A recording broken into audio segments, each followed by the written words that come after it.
Hi, I'm Todd Harris. I currently serve as the Senior Associate Dean of Students at Methodist University, where I have worked for almost 5 years. I've worked in student affairs since 1996 at 5 different institutions.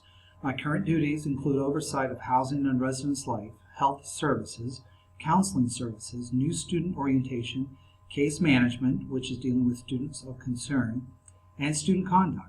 With so many areas of responsibility, I will focus only on one area of professional standards. Student conduct is the area that I will highlight in this presentation.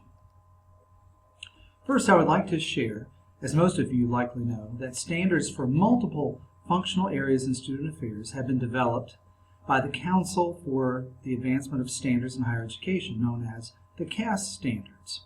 Experts in many fields came to a consensus to develop these standards. The standards fulfill a threefold purpose. First, to foster and enhance student learning and development. Second, to recognize and promote fundamental and indispensable standards of practice and the assessment of related programmatic and student outcomes.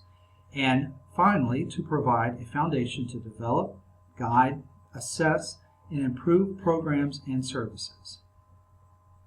The CAS standards for student conduct programs are one of 45 functional areas included in CAS.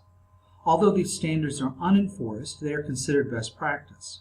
However, a couple of federal requirements that impact the work within student conduct programs are enforceable. Many of you have heard of Title IX. Although this education amendment has been around since 1972, it took a different turn in 2011 with the so-called Dear Colleague letter. The letter impacts the way student conduct administrators respond to sexual violence on campus. Complaints can be investigated and enforced by the Office of Civil Rights. The Clery Act also impacts student conduct officers in that some types of conduct violations must be reported in the annual security report. Violations can be enforced with fines to the institution. So how does our Student Conduct Office at Methodist University utilize the CAS standards for student conduct programs? The self-assessment guide provided through CAS is the tool that our office uses. We completed a thorough review of the CAS standards once in the past 3 years.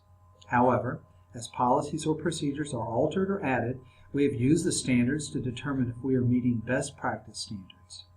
Standards within CAS include broad categories such as mission, programmatic elements, leadership, organization and management, human resources, financial resources, facilities, technology and equipment, legal responsibilities, equity and access, campus and external relations, diversity, ethics, and finally assessment and evaluation.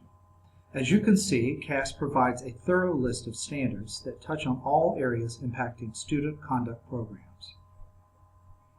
Many student conduct administrators join and or attend the annual conference sponsored by the Association for Student Conduct Administration, otherwise known as ASCA. One of the professional resources provided by ASCA is the Ethical Principles and Standards of Conduct for membership in ASCA. Although there are 14 total principles and standards, I'll just highlight 3. First, members of ASCA have a professional responsibility to not only support the mission of the employing institution, but also the right of the students of that institution. Second, ASCA members should not discriminate by fully demonstrating that individuals, regardless of their status or position, are given equal and fair consideration. Finally, ASCA members should strive to ensure that rules, procedures, and standards for student conduct meet legal requirements for substantive and procedural due process. Finally, I have found that the standards provided by CAS and ASCA are very thorough. They are current and relevant because they are crafted by experts who work in the field. I have very few suggestions for improving or enhancing the standards. If anything, I would recommend creating a simpler method for self-assessment that might be used more frequently.